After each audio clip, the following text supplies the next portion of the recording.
Hello everyone. In this video we will show you how to reset the TPMS on your Ram ProMaster. First, make sure all 4 tires are inflated to the correct pressures.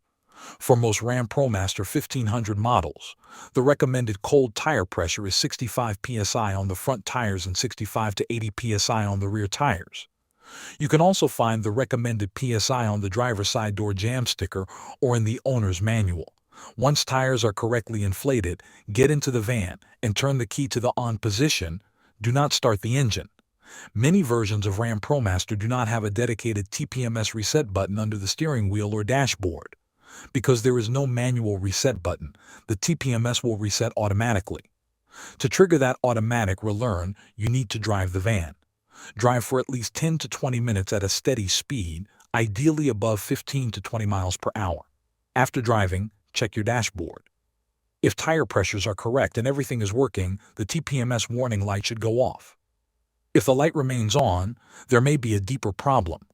A sensor could be bad, the wiring could be damaged, or the TPMS module might be malfunctioning. In that situation, you should consider using a proper diagnostic scan tool or visiting a qualified technician. Thanks for watching.